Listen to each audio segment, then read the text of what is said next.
Hi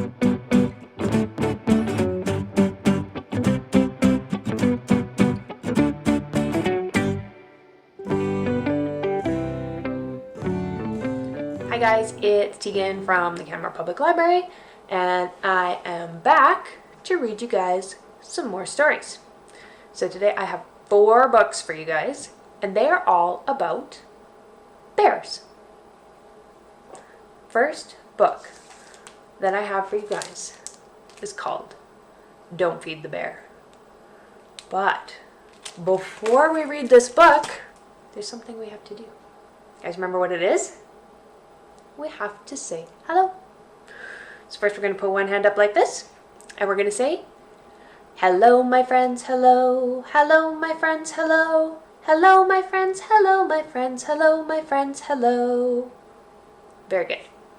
And now the other hand, and we're going to go just a little bit faster this time.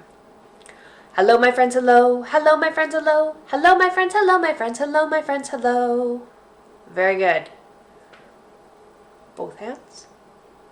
And now we're going to do it as fast as we possibly can. Are you ready? On the count of 3, all together. 1, 2, 3. Hello my friends, hello, hello my friends, hello, hello my friends, hello my friends, hello my friends, hello. Very good, you guys. I am super fast at that.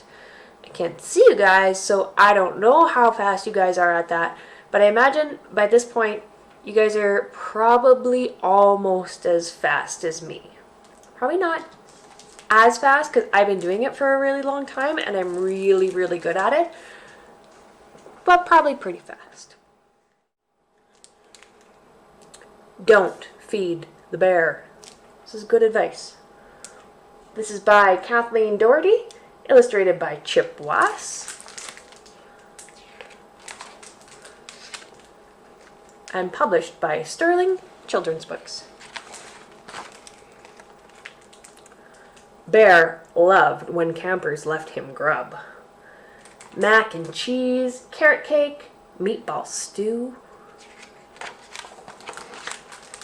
Early one morning, Bear heard smackety smack womp. He clumped off to investigate. Clump, clump, clump. Don't feed the bear. The ranger was pounding a sign into the ground. Bear's tummy rumbled. He snarled and grumbled. No more chewy cookies? No more juicy burgers? Stumpity stump. Grrr. Don't feed the bear. Scribble, thonk. Bear put up his own sign. Don't feed the ranger. The campers stared. No one fed the ranger. No one fed the bear. Not a bear. I'm not a bear. Bear tried a trick.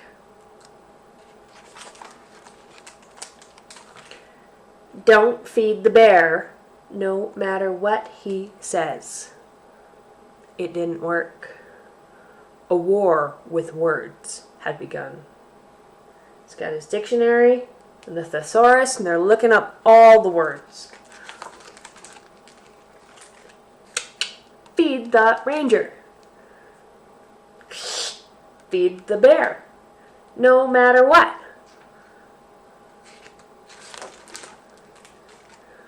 Please feed the ranger. Rotten eggs and slimy spinach. Hey you, go ahead, feed the bear wormy apples and moldy muffins. Bear looked at the ranger. The ranger looked at Bear. Bear made a change. Go ahead, feed the bear yummy eats. So did the ranger. Please feed the ranger tasty treats. With their new signs ready, it was time to wait. Later that afternoon, Bear and the ranger found quite a surprise. Piles and piles of goodies. The ranger smiled at Bear, and Bear smiled back. They both had the same idea.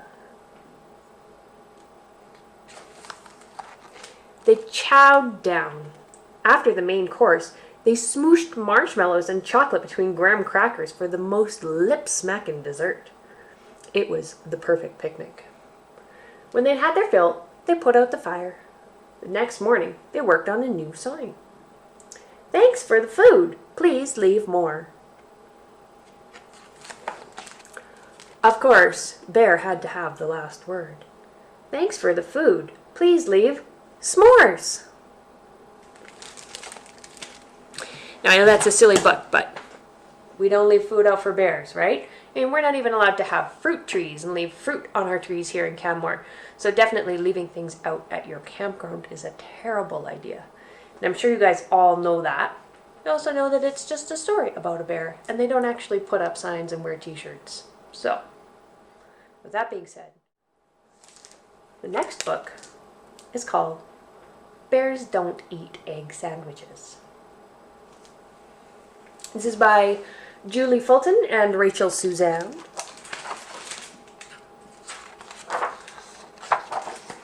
And published by Maverick Publishing. Jack was about to have lunch when there was a knock at the door. "Oh, good," he said, "a visitor." It was a bear. "I'm hungry," it said. "Would you like an egg sandwich?" asked Jack. "Bears don't eat egg sandwiches," said the bear. "I love egg sandwiches," said Jack. "I'm going to eat one." "I know what I want for my lunch," said the bear, "but I need a big plate." Jack found the biggest plate he could. "Would you like an egg sandwich to put on it?" he asked. "Certainly not," said the bear. "I told you, bears don't eat egg sandwiches." "What will you put on it?" asked Jack. The bear licked its lips with its long tongue. "Something nice and tasty," it said. "Egg sandwiches are tasty," said Jack. "Have you forgotten already?" bawled the bear. "Bears don't eat egg sandwiches." "I know what I want for my lunch," said the bear, "but I need a big spoon." Jack found the biggest spoon he could. "You could fit lots of egg sandwiches on this spoon," he said. "Don't you ever listen?" bellowed the bear. "Bears don't eat egg sandwiches." "Well, what are you going to eat?" asked Jack. The bear patted its tummy with its scritchy-cratchy claws. "Lunch," it said. "Egg sandwiches are good for lunch," said Jack. "Enough of the egg sandwiches," roared the bear. "Bears don't eat egg sandwiches." "I'm going to have another one," said Jack. "I know what I want for my lunch," said the bear, "but I need you to sit on the plate." Jack sat on the plate. "Excuse me," he said as the bear picked up the spoon. "If bears don't eat egg sandwiches, what do they eat?" "Jelly, apples, hamburgers." "Well," said the bear, leaning over Jack, "bears eat little boys." "Ooh, but I'll taste of frog spawn and grass stains and snot," said Jack. "No, you won't," snorted the bear. "You'll taste delicious." "I'll taste of dirty socks and bits of string and mud," shouted Jack. "No, you won't," snarled the bear. "You'll taste absolutely delicious." "I'll taste of egg sandwiches," yelled Jack as he disappeared into the bear's cavernous mouth. The bear coughed. The bear spluttered. "Blech!" It howled as it spat Jack out. "Bears don't eat egg sandwiches!" Shall I make you a cheese sandwich instead? Asked Jack.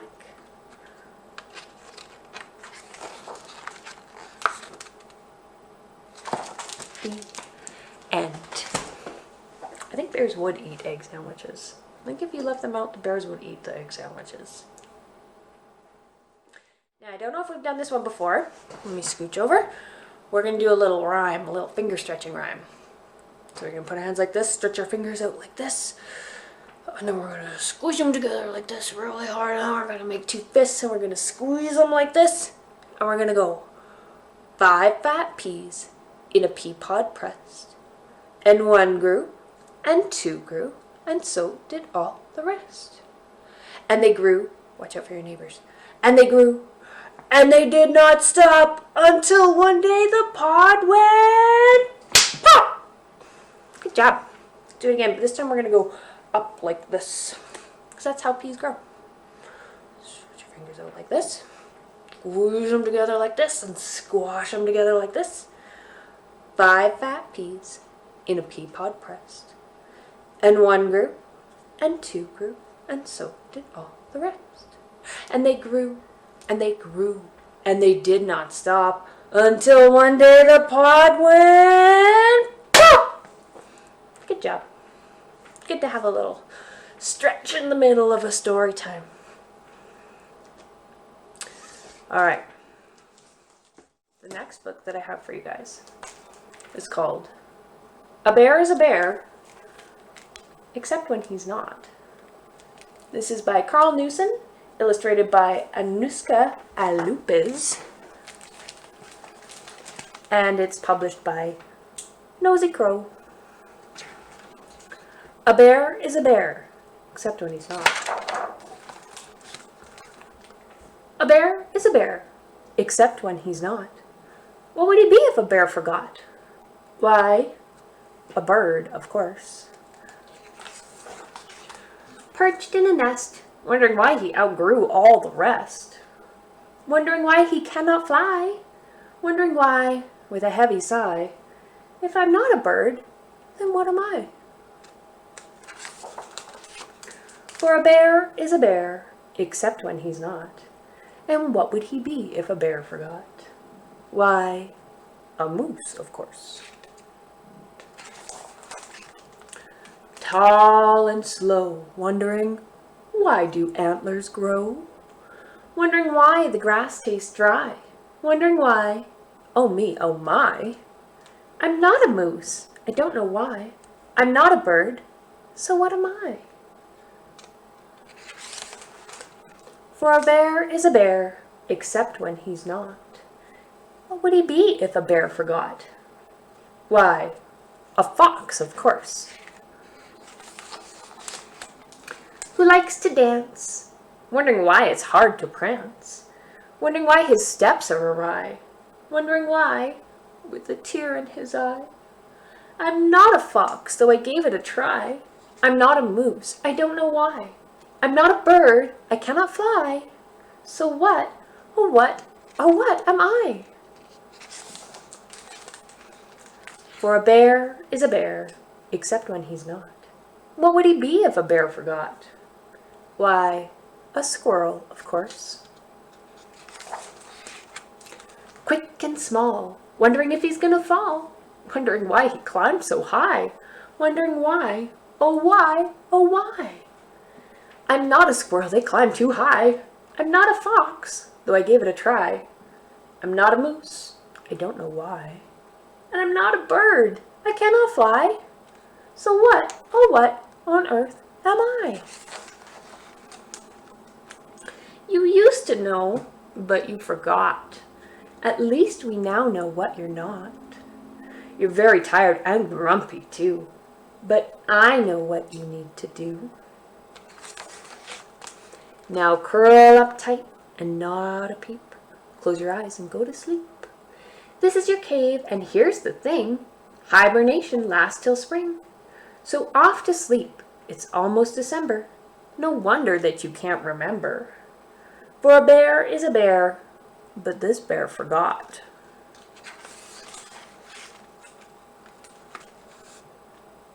It's time to wake up now, ready or not. Knock, knock, knock. Hello in there. There you are. And you're a bear. Imagine forgetting that you were a bear. It's just silly. One little bear, lonely and blue, met a good friend, and then there were two. Two little bears, happy as could be. Another joined in, and that made three. Three little bears, looking for more, came across another, and that made four. Four little bears headed to a hive, found a little bear there, and that made five.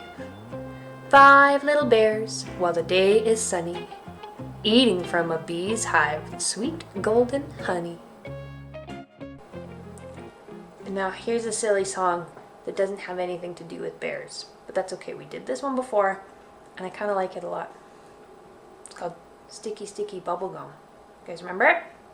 It's pretty easy. It goes, sticky, sticky, sticky bubblegum, bubblegum, bubblegum. Sticky, sticky, sticky bubblegum. Stick your fingers to your elbows and stick in.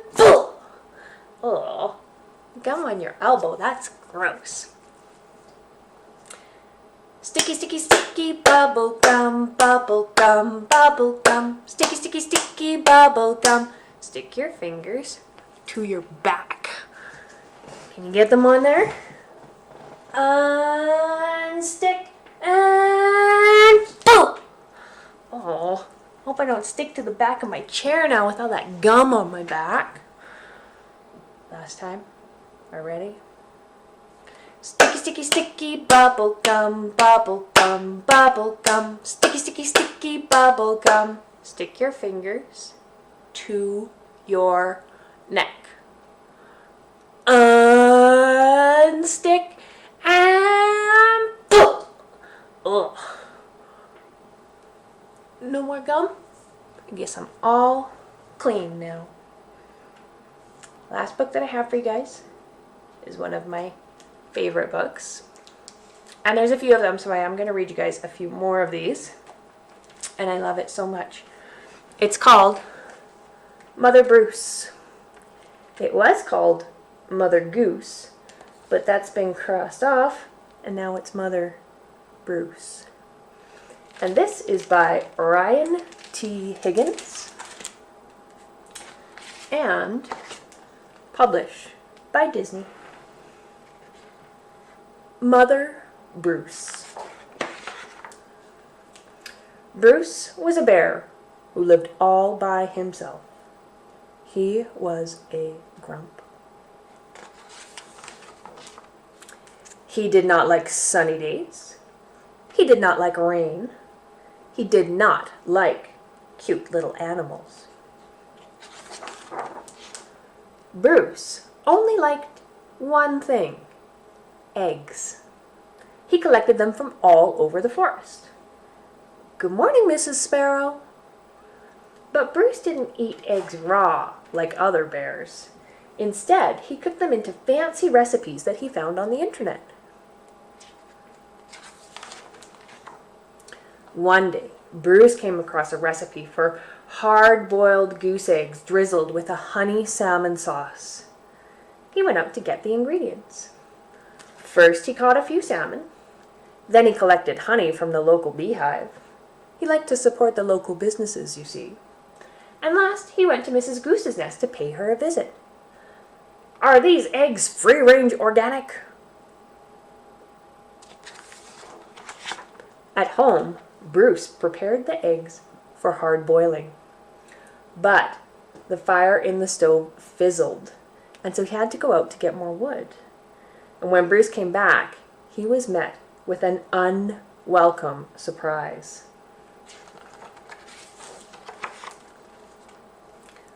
Mama! Bruce became the victim of mistaken identity.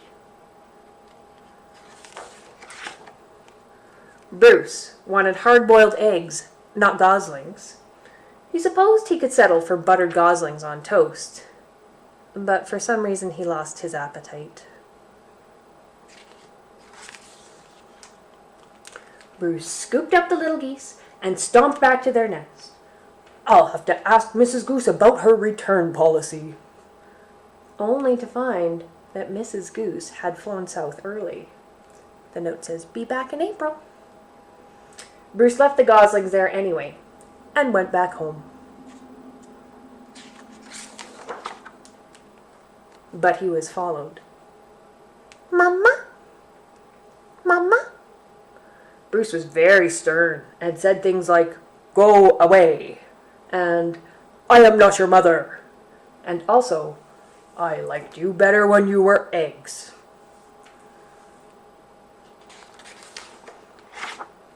Bruce could take it no longer, and he became extra grumpy with them.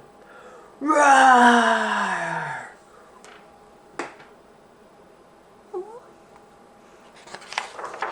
It didn't work.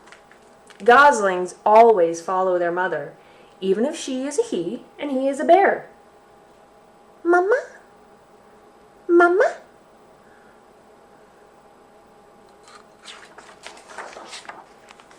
Bruce was stuck with them. He tried to make the best of it. It was hard work. Blech! Ew! Yuck!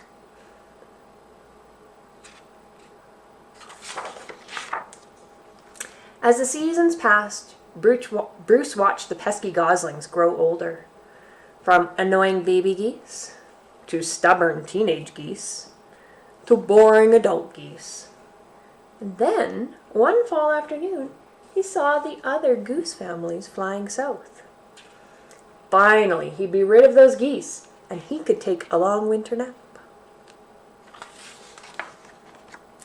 Bruce explained migration, but they didn't listen.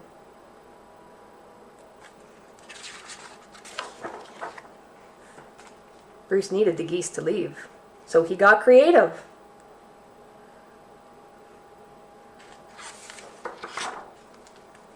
Nothing worked.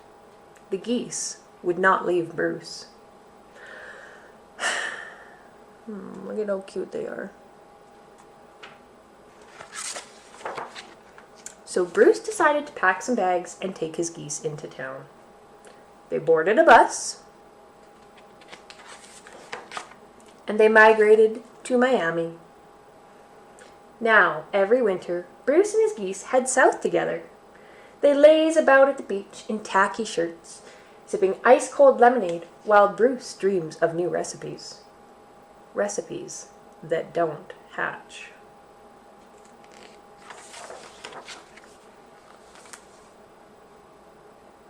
Mama? There we go. Mother Bruce. One of my favorite books, and there is a Christmas one, so I will read that to you guys next month. But for now, it is time to say goodbye. So we'll put our hands up like this. Goodbye, my friends, goodbye. Goodbye, my friends, goodbye. Goodbye, my friends, goodbye, my friends. Goodbye, my friends, goodbye. Bye, guys. See you soon.